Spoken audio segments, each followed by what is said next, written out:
We're joined today by Nottingham Wargamer, regular Wargames Illustrated contributor and model maker James Morris.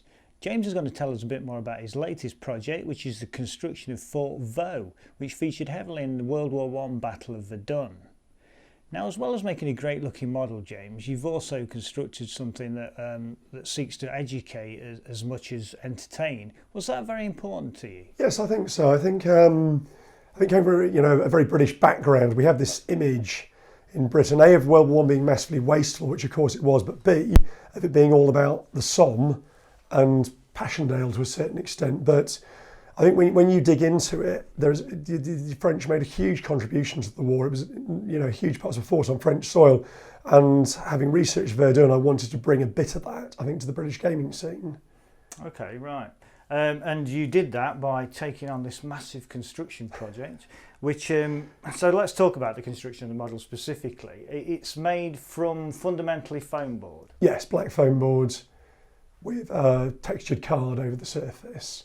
Okay, and the whole project was really about taking what was a 2D plan and turning it into a 3D model. Yeah, originally I'd conceived a model where the roof lifted off, where you had a very traditional dungeon type construction made of polystyrene with a lift off roof on top so you could see inside and outside.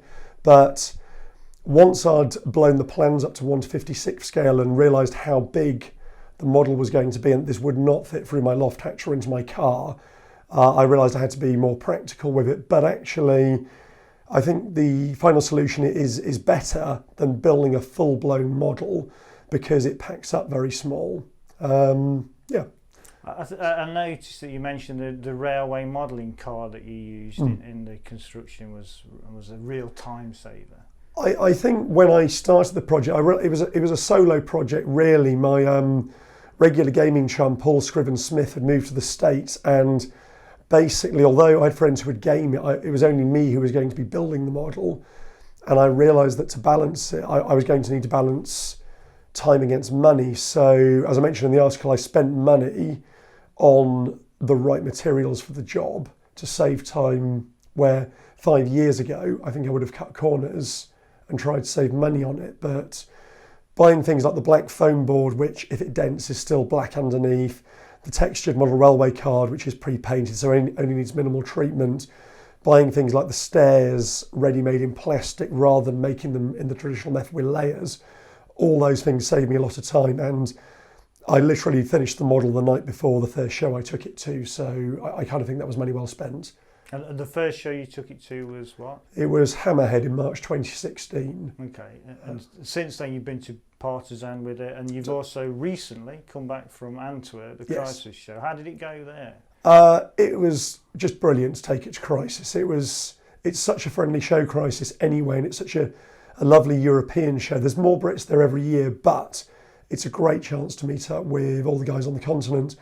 And it was extremely popular. We played, I think, 10 or 12 participation games during the day for Dutch, French, Germans, Belgians, some Irish folk who were there. And yeah, it was very warmly received. And it was really nice that we could do that in a genuine spirit of friendship, and that there were no cracks about the nationalistic concerns that had torn Europe apart 100 years ago. So no, it was a really, really positive experience. Good. And how does it play? Because I think from the concept of it was really about building the model. Does it actually make for a good game? Well, no, the concept really was about building the model and making it play well at the same time. It had to make a good game. But what we did very early on was actually write our own set of rules for it.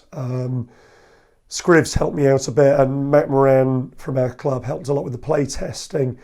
But basically, a conventional set of rules doesn't really work in the tunnels of Fort Vaux because it's all close quarters combat with grenades and bayonets and rifles, and really ranges didn't come into it. It was all about how close your men would dare to creep to the enemy before they unleashed whatever the tactic they had. And because the indoor battle was affected quite a lot by external elements, it was important to have a lot of chance cards and tactical cards reflecting things going outside, like the German flamethrower attacks on the roof of the fort, the Frenchman Cadet Buffet, who was sent out to get help. He was taken straight to General Nivelle. When he reached the French lines, he was awarded a medal, given a clean uniform and sent straight back to the fort. He arrived and told them all that relief is coming, we're going to be relieved. When that attack collapsed, just a few hundred metres from the fort, obviously morale then fell even lower. And to put those things into the game, really it's a game about a fairly simple game of chance, cards and dice. And also, I think on the European show circuit, people don't go to game for several hours at a convention. It's different in the States, but very much the scene in Britain in particular is you'll turn up to a show, you might play a participation game for probably an hour tops. So it was very important to write something that was about 30 to 40 minutes. Okay, right, thanks very much for that. Have you started on your next project yet? Yeah. On the way back from Crisis, we took a visit to Arras, where there was a huge British offensive in the First World War, and we went to visit Oppy Wood. One of my friends, Tom, is a big Hull Rugby Football Club fan, and it was at Oppy Wood that the player who scored the most tries in any season, Jack Harrison, was killed taking out a German machine gun nest in commando book style, just with Mills bombs. So we went to visit the battlefield and got hooked basically straight away, because obviously everything's still there. We found a couple of shells while we were out walking, and at the same time we discovered one of my ancestors, my mother's great uncle, died about 5 miles away in the Royal Flying Corps just 5 days before Jack Harrison was killed in the Oppy Wood offensive.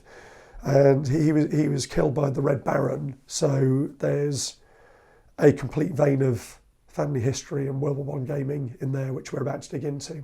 All right, well, we'll look forward to seeing that in the future. Right, thanks very much, James. Thank you. View more videos or find out more about WI Prime by following these links.